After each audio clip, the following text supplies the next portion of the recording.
Seja bem-vindo ao canal Palavra de Esperança, eu sou o pastor Vanderlei e hoje vamos meditar sobre o tema Vencendo as Crises. Não deixe de deixar o seu like aí, se inscreva no canal, aperte o sininho, ative o sininho para você receber notificações dos próximos vídeos, tá bom? Estamos um tempo aí sem vídeo no canal e tá aí um pouco parado, mas tá vindo aí um monte de vídeo aí, se prepare, você vai ter aí bastante material. Hoje nós vamos meditar sobre esse tema, Vencendo as Crises, e eu quero falar sobre Davi, um personagem que eu tenho grande alegria de me identificar com ele.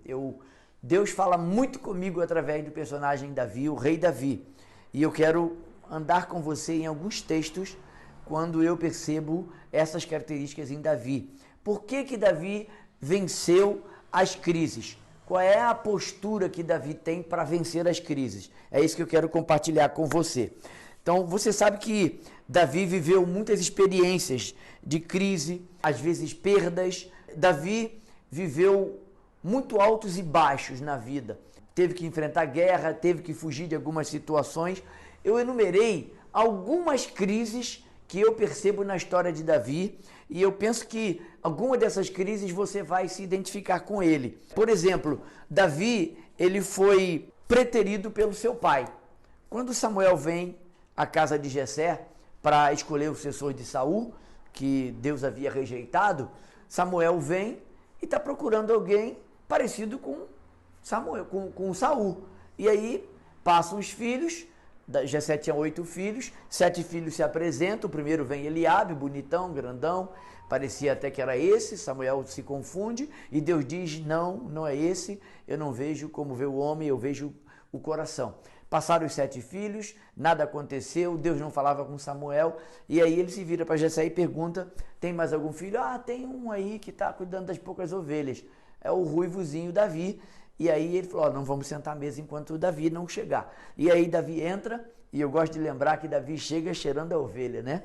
Ele cuidava de ovelhas. E quando ele chega, Samuel olha para ele e diz, Deus diz para ele, é esse, e ele unge Davi. Mas Davi, nesse período, ele está sendo preterido pelo pai. Na verdade, ele não estava nem sendo lembrado.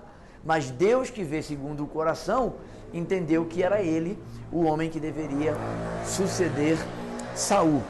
Uma segunda questão que eu vejo na vida de Davi, e eu acho que a gente pode também se identificar aí, é que ele foi abraçado pelo rei Saul. Você sabe que Saul pediu que ele ficasse no palácio para tocar a harpa e acalmar Saul quando ele tinha aquelas crises praticamente de opressão maligna, né, que Saul tinha. E ele é escolhido por Saul, mas Saul é alguém de caráter duvidoso e temperamento muito explosivo. Então Davi correu o risco de vida ali. Teve uma situação em que Davi teve que fugir, sair de direção da lança que Saul estava lançando contra ele, tentando matá-lo. E Davi fugiu. Graças a Deus, Davi era bem esperto e conseguiu o livramento nessa situação. Essas crises na vida de Davi, na verdade, fortaleceram o caráter de Davi, mas também fortaleceu a confiança que Davi tinha em Deus. Isso é algo que a gente pode aprender com Davi. Uma terceira situação que eu vejo na vida de Davi e que isso causou crise e sofrimento, porque foi uma perda muito grande. Nós vamos lá olhar esse texto. Ele perde o seu melhor amigo, Jonatas, filho de Saul, que por causa de guerras, Davi, Jonatas e Saul eram homens guerreiros e Saul teve que ir à guerra. Saul e Jonatas morrem nessa guerra e quando a notícia chega para Davi se entristece profundamente porque Davi está perdendo o seu melhor amigo. Eu quero ler o texto para você perceber a carga de emoção que tem no relato quando Davi recebe a notícia de que Saul e Jonatas estão mortos. Segundo Samuel 1, de 11 a 16, relata o texto de Davi lamentando a morte de Jonatas. Então apanhou Davi as suas próprias vestes e a rasgou, e assim fizeram todos os homens que estavam com ele. Prantearam, choraram e jejuaram até a tarde por Saul, por Jonatas, seu filho, pelo povo do Senhor e pela casa de Israel, porque tinha caído a espada. Então perguntou Davi ao moço, portador das notícias, de onde és tu? Ele respondeu, sou filho de um homem estrangeiro, amalequita. Davi lhe disse: como não temeste estender a mão para matar os ungidos do Senhor? Então chamou Davi a um dos moços e lhe disse: vem, lança-te sobre esse homem. Ele o feriu, de sorte que morreu. Disse-lhe Davi: o teu sangue seja sobre a tua cabeça, porque a tua própria boca testificou contra ti, dizendo: matei o ungido do Senhor. Alguns versículos anteriores a esse, se você olhar o texto, esse amalequita que vem dar notícia a Davi, na verdade ele vem achando que está fazendo um grande favor. Era muito comum alguém que traz uma notícia para o rei ter preferência na vida do rei e na vida do reinado. Então ele vem com essa intenção, né, de ficar bem na fita com o rei. Só que ele vem trazendo uma notícia que é uma notícia constrangedora e que causa peso no coração de Davi. O versículo 11 diz claramente que Davi chorou. O peso do coração de Davi era grande. Olha o versículo 12. Prantearam, choraram e jejuaram até a tarde por Saul e por Jonatas. Davi, apesar de toda a perseguição que Saul tinha contra ele, Davi era alguém que amava Saul. Davi não tinha ódio, ressentimento. Irmãos, a crise que Davi viveu com Saul não foi uma crise pequena. Saul perseguia. Saul perseguiu por várias vezes. Muitas vezes Davi teve que sair correndo igual bandido fugindo da polícia, porque Saul intentava matá-lo. Mas Davi nunca guardou ressentimento no coração. Aí você começa a entender por que Deus chama Davi um homem segundo o coração de Deus. Essa é uma lição que eu e você aprendemos.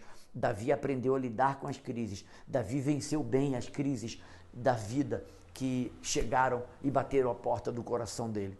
Uma outra situação que eu vejo Davi como vencedor em meio às crises da vida é que, apesar dele se tornar rei, ele foi ungido rei por Samuel, mas ele não assume o trono, porque Saul ainda não havia sido retirado do trono.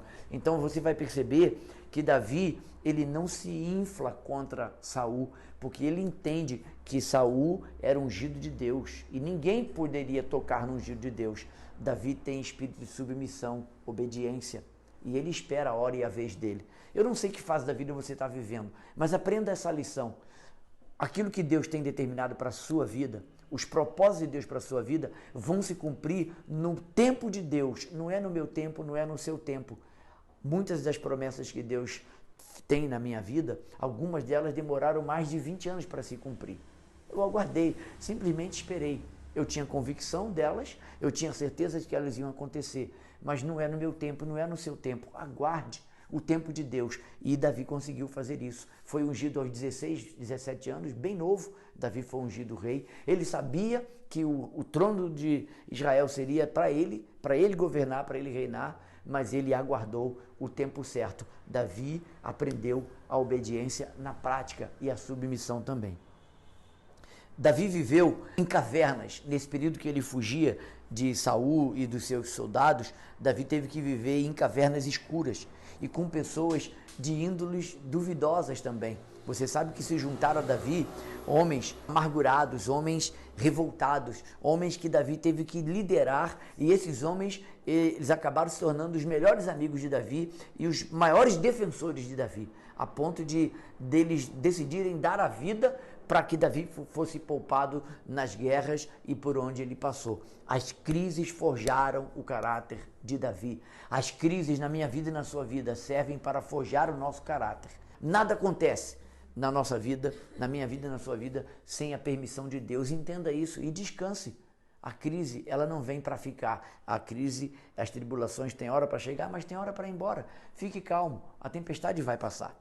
Quando a gente olha para a vida de Davi, a gente mais na frente pode ver uma outra crise em Davi. Davi viveu e viu seus filhos se matarem. Ele viu a sua família ser dividida. Ele viu crises profundas na família e destruição na sua família. Em parte por causa dos seus próprios pecados. Deus ama você, Deus me ama, Deus trata conosco, Ele perdoa nossos pecados, mas as consequências dos nossos erros nós temos que assumir. Não se esqueça disso. Deus não é paternalista e Davi teve que administrar essa crise. Penso que não foi nada fácil, mas ele encarou e ele percebeu que ele também tinha parte de culpa nessa questão. Quando eu penso nessas questões, e eu fico avaliando por que Davi é chamado um homem segundo o coração de Deus, e por que Davi, quando escreve os Salmos, ele tem tanta clareza da soberania, do poder, da graça, do poder ilimitado de Deus para a sua vida, porque Davi experimentou. Davi não fala nos Salmos daquilo que ele ouviu ou daquilo que ele simplesmente quis escrever. Os Salmos geralmente são terapêuticos porque eles falam da alma. E Davi teve essa alegria de conhecer o Senhor. Davi enfrentou crises, Davi teve dúvidas em alguns momentos, e todas as vezes que ele tinha dúvida, ele não hesitava em consultar o Senhor, em consultar a palavra. Essa é uma outra atitude que eu devo imitar e que você deve imitar. Quando eu fico pensando em Davi, eu entendo que Davi aprendeu com as crises, porque Davi, ele não fica olhando para trás. Toda crise que chega, ele encara, ele tenta entender, ele encara como homem. Davi foi um rei e um homem que serviu de modelo para nós, até hoje serve. E aí eu me lembrei de Eclesiastes, capítulo 7. Vamos lá? Eclesiastes 7, versículo 10. Quem achar pode ler para mim? Eclesiastes 7, 10. Davi, quando enfrenta as crises, e eu me lembrei desse texto por isso, ao longo da vida, as crises vieram surgindo, mas Davi não olha para trás, Davi olha sempre para frente. Davi era um homem esperançoso. Uma pessoa que desenvolve a confiança em Deus, irmãos, Eclesiastes 7,10, quem achar, leia para mim. A pessoa, o cristão que desenvolve a confiança em Deus, ele desenvolve a tranquilidade de entender que há esperança. Há uma porta que vai se abrir. Deus não vai deixar a gente ao relento. Ele sempre vai enviar um escape. E aí, Eclesiastes 7,10 me ensina isso. Salomão escrevendo, Eclesiastes 7,10. Quem pode ler para mim? Eclesiastes 7,10. Não murmureis, porque os dias do passado foram tão melhores do que os dias de hoje, porquanto não é inteligente levantar esse tipo de questionamento. Juliana deve ter lido na King James, eu vou ler na minha tradução, revista atualizada. Jamais diga, por que foram os dias passados melhores do que estes? Pois não é sábio perguntar assim. É uma tendência nossa, quando estamos em crise, é achar que quando que essas crises terminam? E nós estamos vivendo um período do mundo, um mundo turbulento, um mundo com incertezas, um mundo frágil, cada vez mais tecnologia e cada vez o ser humano mais frágil, mais dependente emocionalmente. E a nossa tendência é achar que antigamente foi melhor. Não, querido. O que passou não dá para mudar. A gente tem que encarar a vida com esperança e com convicção, com certeza de que Deus continua Senhor da história. Então não diga que os dias passados foram melhores, porque não é sábio dizer isso. Por quê? Viver olhando para trás é viver olhando para o retrovisor. Pare de olhar para o retrovisor. A vida está daqui para frente. Então faça planos para que dias melhores cheguem à sua vida. Paute a sua vida pela palavra de Deus e você verá dias melhores. É assim que Davi vivia. Por isso Davi aprendeu a vencer as crises. Quando a gente olha para os Salmos, e eu já estou caminhando para o fim da minha reflexão, os Salmos de Davi revelam quem ele foi. Porque os Salmos revelam o caráter de Deus, os Salmos revelam o poder de Deus, mas os Salmos revelam a alma, o coração, as emoções de Davi e dos salmistas. E aí eu fico pensando, a história que Davi deixou, o legado que Davi deixou para nós, foi um legado preciosíssimo. Eu sou edificado, eu sou encorajado, meu coração se enche de esperança quando eu olho os Salmos, quando eu estudo os Salmos de Davi, quando eu olho a história de Davi, porque eu vejo em Davi um homem que aprendeu com seus erros, um homem que aprendeu a confiar em Deus, um homem que aprendeu e entendeu o caráter e a santidade de Deus. E ele não poupa palavras quando ele vai falar do caráter de Deus. E aí eu quero ir com você para mais um texto, pensando que legado eu e vocês vamos deixar para a próxima geração. As pessoas estão olhando para mim e para você. Qual legado você vai deixar? Como que as pessoas vão lembrar de você no seu velório? E nós vamos morrer um dia. Temos que pensar sobre a morte. Como que as pessoas vão se referir a você? Quando elas forem contar a sua história, a convivência com você, o que vai marcar a vida delas? As suas fragilidades, os seus medos ou a sua esperança, a sua convicção, a sua certeza de que Deus cuidou e cuidará de você até o fim. E aí eu fiquei pensando no texto de 2 Timóteo. É o último texto que nós vamos olhar hoje. 2 Timóteo 2, de 11 a 13. E aí fica para mim e para você a seguinte lição. Ao enfrentarmos as crises, o meu e o seu coração precisam estar firmados nas promessas de Deus. Enfrentaremos as crises e vamos ser vencedores se nós não permitirmos que a amargura, que o medo e que a incerteza domine o nosso coração. Quando eu olho para 2 Timóteo 2, eu percebo que Paulo tem essa convicção quando ele escreve 2 Timóteo. Deus, o Senhor, é incapaz de nos abandonar. E aí eu quero ler com você 2 Timóteo, capítulo 2, versículos 11, 12 e 13 de 2 Timóteo. Paulo está no final de carreira, quando ele escreve 2 Timóteo. Ele está deixando conselhos para o jovem pastor Timóteo. Ele está passando o bastão. Então ele está preparado para uma despedida. Mas olha que palavras fantásticas ele escreve ao jovem pastor Timóteo, capítulo 2, 11 a 13. Fiel é a palavra. Se já morremos com ele, também viveremos com ele. Se perseveramos, também com ele reinaremos. Se o negamos, ele, por sua vez, nos negará. Preste atenção no versículo 13. Se somos infiéis, ele, Deus, permanece fiel, pois de maneira nenhuma pode negar-se a si mesmo. E a frase que eu quero terminar com você nessa reflexão é: lembre-se, o Senhor, ele é incapaz de nos abandonar no meio das nossas crises. Lembra daquela ilustração das pegadas na areia? Houve um momento que falharam as pegadas na areia. E aí o autor da ilustração diz, ele vira para Deus e pergunta: Senhor, onde o Senhor estava quando eu via apenas uma pegada? As pegadas nas areias tinham duas pegadas, né? A dele e a do Senhor. Há um momento que só tem duas pegadas. E ele acha e conclui precipitadamente que quando ele está andando na areia, ele só vê duas pegadas, ele acha que ele estava sozinho. E ele pergunta: Deus, onde o Senhor estava? Nas minhas maiores crises, agora eu estou vendo, só tem duas pegadas. E Deus fala para ele: neste momento eu carreguei você no colo. Deus nunca nos abandona.